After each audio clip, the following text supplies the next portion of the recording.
Hello friends, मी भावना. माझ्या चॅनलमध्ये मी तुम्हा सर्वांचे मनापासून स्वागत करते. कसे आहात तुम्ही सर्व? आय होप तुम्ही सर्व आनंदात असाल. स्वामींच्या कृपेने तुमच्या सगळ्या चांगल्या इच्छा पूर्ण होऊन आजचा दिवस तुम्हाला खूप छान आणि आनंदाचा जाऊ. प्रत्येक महिन्यात भरणी नक्षत्र येत असतं, परंतु आपण म्हणजे आपल्याला या दिवसाचं महत्त्व माहितीच नाही आहे. तर भरणी नक्षत्र प्रत्येक महिन्याला येतं आणि या दिवशी म्हणजे भरणी नक्षत्र अतिशय महत्त्वाचं आहे. महिन्यातनं एकदाच हे नक्षत्र येत असतं. भरणी नक्षत्र म्हणजे काय? भरणी म्हणजे काय की म्हणजे धारण करणे, म्हणजे कुठली गोष्ट आपण धारण केली, आचरणात आणली या दिवशी, तर ती गोष्ट आपल्यासोबत कायम राहणार आहे. आता या दिवशी तुम्ही जर चांगल्या गोष्टी केल्या तर चांगल्या गोष्टी तुमच्यासोबत राहतील.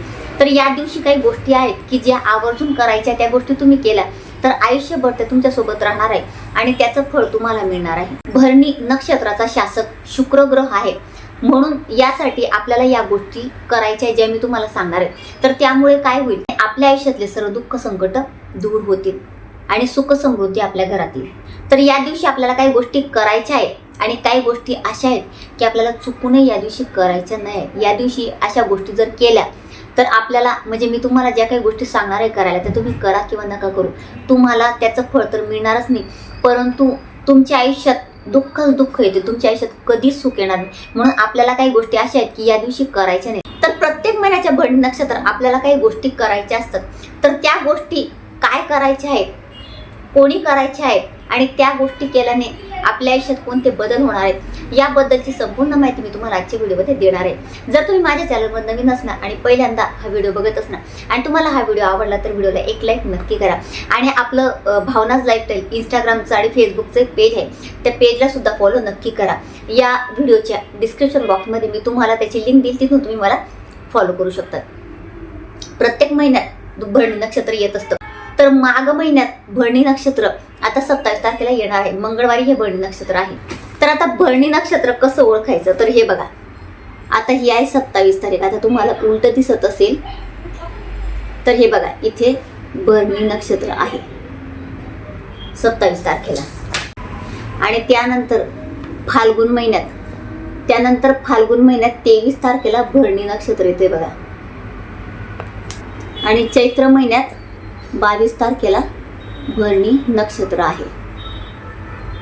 आता तुम्हाला उलट दिसतं त्यामुळे व्यवस्थित दिसणार नाही, पण तुम्ही तुमच्या कॅलेंडरमध्ये बघा, प्रत्येक महिन्याला भरणी नक्षत्र एकदा येत असतं. आता भरणी नक्षत्रात मी तुम्हाला काय गोष्टी करायच्या त्याबद्दल सांगणार, परंतु त्याआधी की या गोष्टी का करायच्या, अध्यात्मात आपली उन्नती होण्यासाठी, आपला शुक्र मजबूत होण्यासाठी, आपल्या पितरांना सद्गती मिळण्यासाठी, म्हणजे पितरांचा आपल्याला त्रास होऊ नये. जर पितृदोष असेल तर पितृदोषातून आपली मुक्ती होणार आहे, आणि किंवा पितृदोष नसेल तर आपल्याला पितृदोष लागणार नाही.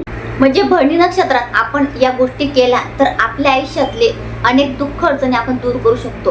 काही कामात तुम्हाला अडथळे येत असतील किंवा तुमचं कोणतं काम होत नसेल किंवा तुमच्या घरात कुठली चांगली गोष्ट होत नाही, सगळ्यांचं आरोग्य खराब राहते, काही ना काही अडचणी तुम्हाला येत आहेत, तर प्रत्येक भरणी नक्षत्रात तुम्ही या गोष्टी करायला सुरुवात करा. आता भरणी नक्षत्र जर म्हटलं तर हा दिवस शुभ कार्यांसाठी वर्ज केला जातो. म्हणजे या दिवशी कुठलंही शुभ कार्य केलं जात नाही, म्हणजे नवीन गृहप्रवेश असेल, लग्न केले जात नाही किंवा कोणतेही शुभ कार्य असो या दिवशी ते होत नाही. परंतु भरणी नक्षत्रात आपण काही सेवा केल्या, काही उपाय केले तर आपल्या आयुष्यात अनेक चांगल्या गोष्टी आपण करू शकतो.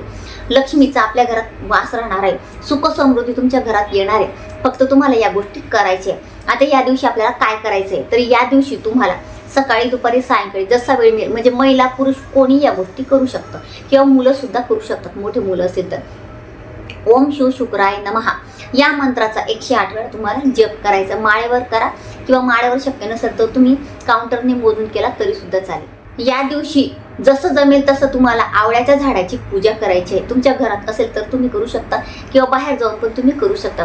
आवळ्याच्या झाडाला पाणी घालायचं आणि तिथे तुम्हाला एक शुद्ध गाईच्या तुपाचा दिवा लावायचा आहे, अगरबत्ती लावायची, आणि तिथे बसून तुम्हाला शक्य असेल तर विष्णू सहस्रनाम किंवा ओम नमो भगवते वासुदेवाय या मंत्राचा 108 वेळा तिथे बसून जप करा.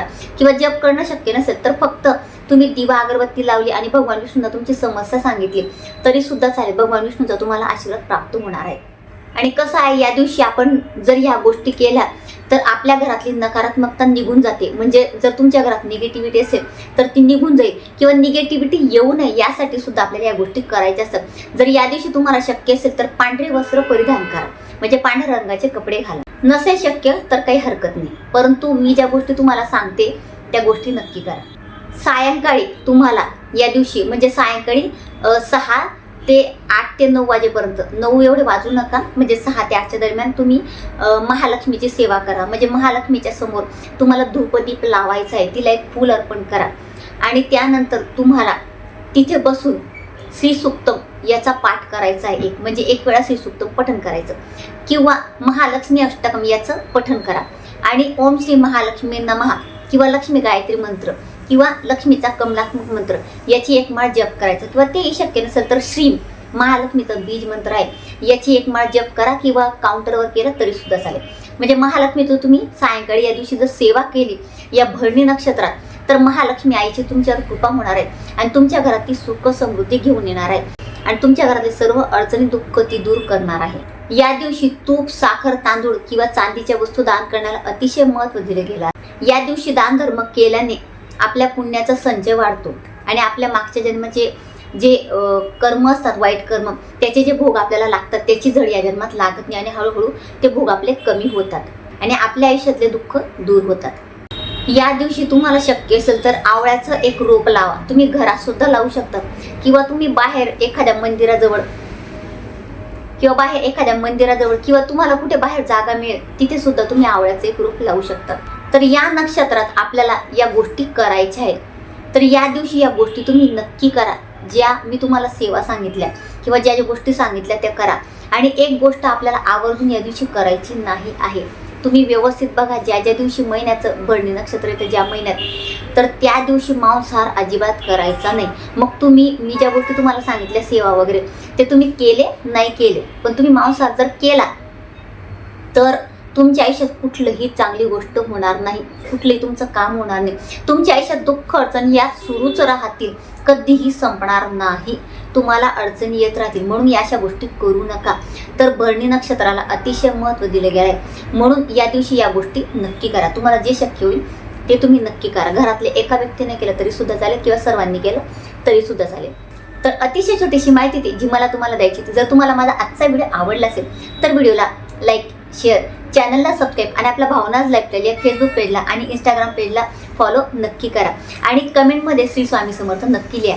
आणि कमेंट करत असताना मला तुम्ही कोणत्या सिटीमधून माझे व्हिडिओ बघत आहात ते मला नक्की सांगा. आणि तुमच्या कमेंटपासून मला खूप छान वाटतं.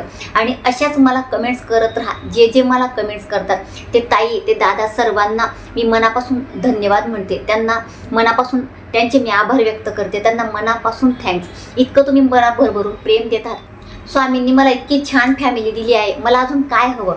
तर असंच मला सपोर्ट करत राहा आणि जास्तीत जास्त आपले व्हिडिओ शेअर करा, म्हणजे इतरांना सुद्धा याचा लाभ घेता येईल. आणि तुम्ही जेव्हा मला कमेंट्स करतात तर वर हाईप म्हणून एक तिथे असतं, तर त्या हाईपवर क्लिक करा आणि तिथे पॉईंट्स असतात. ते पॉईंट्स जर तुम्ही दिले तर त्याने काय होईल की आपला व्हिडिओ जास्तीत जास्त लोकांपर्यंत जाईल आणि सेवा जास्तीत जास्त लोकांपर्यंत पोहोचणार आहे. आणि जेव्हा सेवा पोहोचेल तिथे लोक सेवा करतील, त्यांचं भलं होईल, तर आपलं सुद्धा होणार आहे. कारण आपल्याला घराघरात स्वामी सेवा पोहोचवायची आहे, घराघरात आपल्याला अध्यात्म न्यायचं आहे. या कलियुगात आपल्याला ती गोष्ट करायचीच आहे. आणि जेव्हा आपण कोणाचं भलं करतो तर आपलं सुद्धा भलं होत असतं. पुन्हा भेटूया अशाच एका नवीन व्हिडिओसोबत. तोपर्यंत सर्वांना श्री स्वामी समर्थ.